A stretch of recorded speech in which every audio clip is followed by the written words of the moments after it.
To speak to other teams about potential contracts. Those talks eventually led the two sides back to each other. In their 4 years together, Stafford has led LA to 3 playoff appearances and that Super Bowl win in Super Bowl 56. Senior NFL insider Adam Schefter joins us now from the Combine with the latest. So, Adam, what more can you tell us about how the two sides came to an agreement to move forward together?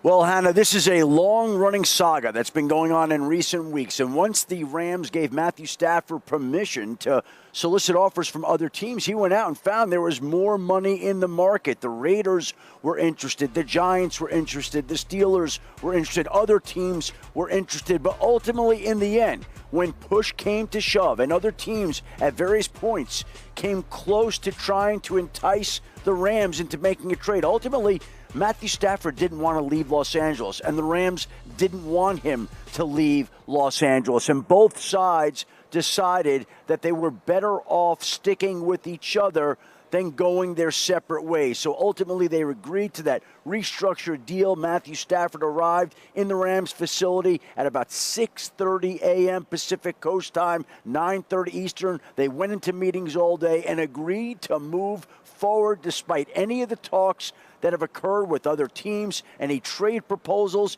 that have been had with other teams. The Rams and Stafford decided to run it back for at least another season. And so at least another season, that's all we know, I guess, at this point, right, about the length of the deal. So at least another season. But let me ask you this. This is the first big domino to fall, as we all know. So you mentioned a few teams. You mentioned the Giants, you mentioned the Raiders, and you mentioned the Steelers, all in need of a quarterback. What does this mean for them going forward? What should or could we expect?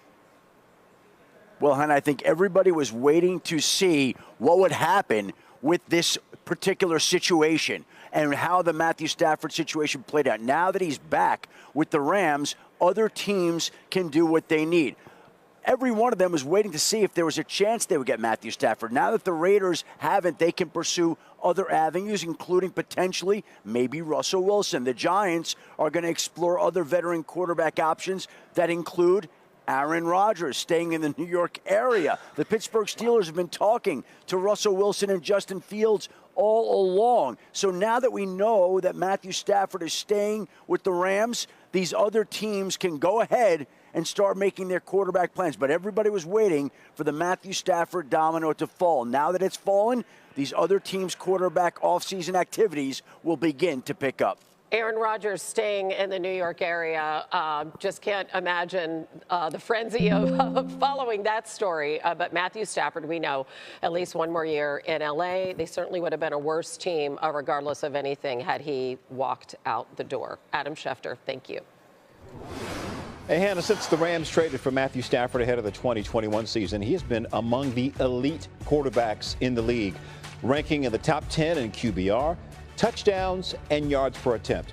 He's also gotten it done in the playoffs, winning 5 games as a starter, and again punctuated by winning Super Bowl 56.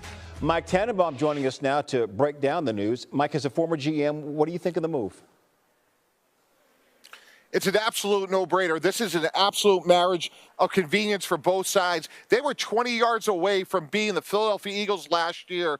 And at 37 years old, if I'm Matthew Stafford and I'm being protected at the 6th best rate in the NFL, Jay, I'm going absolutely nowhere. We're a young, productive team, especially on the defensive side of the ball. Our window to win is right now. And if I'm the Rams, what am I going to do? Look at Aaron Rodgers, who's 4 years older, and even though he played well a year ago, why would we mess with something that's working? So I think this is something that made sense for both sides. Yeah, what would the alternatives have been for the Rams had they not gotten this done?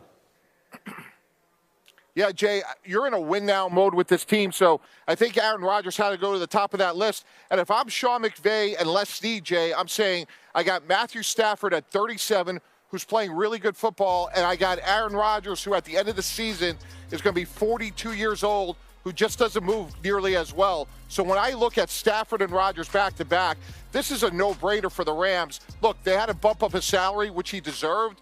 But again, what's best for them? Let's keep it the nucleus together, especially on the defensive side of the ball, and let's go beat Philadelphia in 2025. All right, Mike Tannenbaum, you stay right there. Let's go back over to Hannah. Jay, one major piece of business already done at the Combine, underway in Indianapolis. Now, some top prospects met the media today, and we're going to hear from many of them throughout the hour. Let's start with Shedeur Sanders, new on SportsCenter.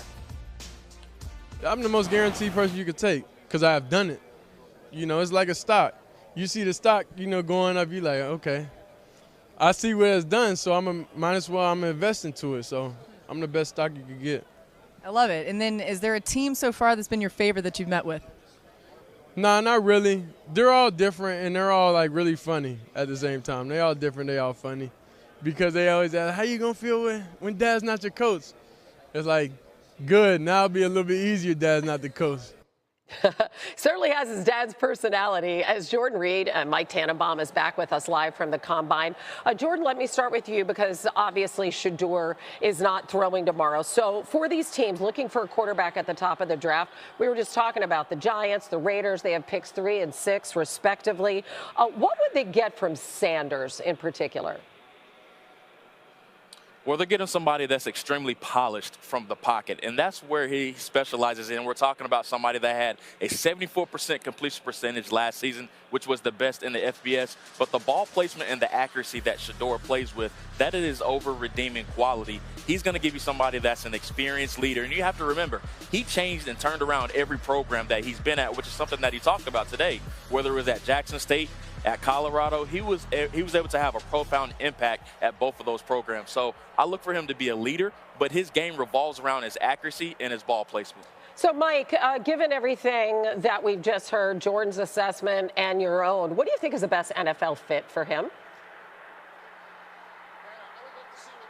Vegas Raiders to be mentored by Tom Brady, to be coached by Chip Kelly. I think over time that would be an outstanding fit. Now, short term, maybe it's Gardner Minshew, but some veteran that could certainly show him the way. And the one concern I have about Shedeur Sanders, and I really agree with what Jordan just said, he was sacked 94 times the last 2 years of Colorado.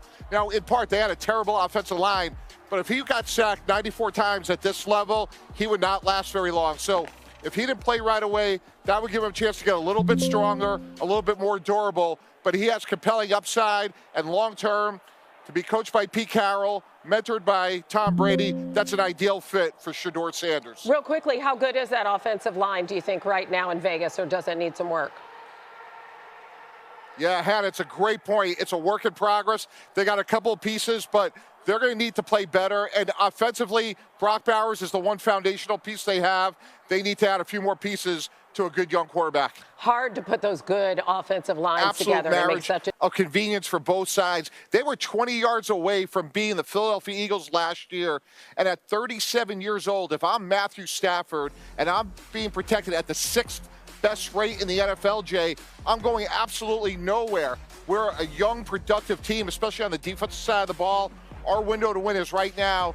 And if I'm the Rams, what am I going to do? Look at Aaron Rodgers, who's 4 years older, and even though he played well a year ago, why would we mess with something that's working? So I think this is something that made sense for both sides. Yeah, what would the alternatives have been for the Rams had they not gotten this done? Yeah, Jay, you're in a win-now mode with this.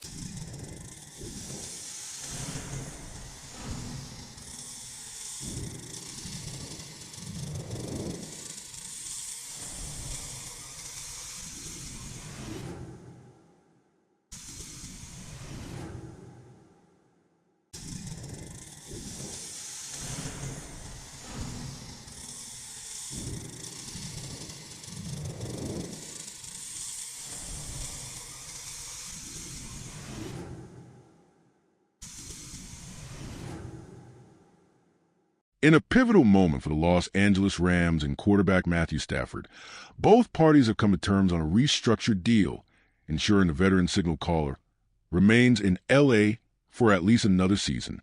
The agreement follows weeks of speculation and trade discussions that saw the Rams grant Stafford permission to explore potential deals with other franchises. Despite considerable interest from teams like the Las Vegas Raiders, New York Giants, and Pittsburgh Steelers, Stafford ultimately decided that his best path forward was staying with a team He led to Super Bowl victory in the 2021 season. The Rams, after assessing their options, came to the same conclusion. Their best shot at remaining competitive was keeping Stafford under center. This saga, which had been building for weeks, saw Stafford test the waters of the quarterback market. With quarterback-needy teams exploring all possible avenues this offseason, the demand was evident. The Raiders, in particular, were aggressive in their pursuit, and the Giants had also been linked to Stafford as they continued searching for stability at the position. Pittsburgh entered the conversation, but never emerged as a frontrunner. In the end, while potential for a deal existed, neither Stafford nor the Rams found an offer compelling enough to part ways. Stafford, who arrived at the Rams facility early in the morning to finalize the agreement, remains committed to leading a team that was a few plays away from knocking off the Philadelphia Eagles last season. The impact of Stafford's decision ripples across the league, triggering a chain reaction for quarterback-hungry teams. The Giants, having missed out on Stafford, now shift their focus toward other options, which include pursuing a veteran like Aaron Rodgers, who is expected to be released by the New York Jets as a post-June 1 cut. The Raiders, who have been weighing multiple possibilities, must now recalibrate, with Russell Wilson, Justin Fields, and even the prospect of drafting a quarterback coming into play. With Stafford off the board, teams can move forward with greater clarity in their quarterback plans, setting the stage for what is expected to be a frenzied offseason. For the Rams, the decision to retain Stafford aligns with their win-now mentality. Since acquiring him from the Detroit Lions ahead of the 2021 season, Stafford has been among the league's elite quarterbacks, ranking in the top 10 in QBR, passing touchdowns, and yards per attempt. More importantly, he has delivered in the postseason, winning 5 playoff games and securing Super Bowl 56 in his first year with the team. At 37 years old, Stafford remains highly effective, and given that he was protected at the 6th best rate in the NFL last season, there was little incentive for him to walk away from a situation where he can still thrive. From the Rams' perspective, moving on from Stafford would have been a risky proposition. The alternatives, potentially targeting a quarterback like Aaron Rodgers, who turns 41 this season, came with significant uncertainty. While Rodgers remains a high-level talent, his mobility and long-term durability are valid concerns. Stafford, on the other hand, is a proven commodity in the Rams system and still playing at a high level. Los Angeles opted for continuity, ensuring that the core of their offense remains intact, particularly with a young and talented defense complementing their veteran quarterback. While Stafford's decision solidifies the Rams' immediate future, the quarterback carousel across the league is just beginning to spin. The focus now shifts to teams like the Raiders and Giants, both of whom must reassess their strategies. The Raiders, under the leadership of new head coach Pete Carroll, may look toward the draft for a long-term answer, with highly touted prospect Shedeur Sanders standing out as a potential fit. Sanders, who displayed elite accuracy and ball placement at Colorado, has drawn significant interest, though questions remain about his ability to handle pressure at the next level. Sacked 94 times over the past 2 seasons, he would benefit from time to develop behind a veteran presence. The Raiders' offensive line remains a work in progress, but the team has foundational pieces to build around. Adding a young quarterback like Sanders to a situation where he could be mentored by Tom Brady, who has been increasingly involved with the organization, would be an enticing scenario. However, the team must also consider more immediate options if they hope to contend in 2025. The same applies to the Giants, who hold the 3rd overall pick in the draft and could potentially target a quarterback there, though they may also explore trade possibilities to move up or down the board. As the dust settles on Stafford's decision to stay in L.A., the focus shifts to how the rest of the quarterback market unfolds. With Aaron Rodgers' impending release, Justin Fields potentially on the move, and teams like the Raiders and Giants still searching for answers, the NFL offseason is only just beginning to take shape. One thing is clear. The Rams, with their Super Bowl winning quarterback still at the helm, remain firmly in the mix as contenders in the NFC.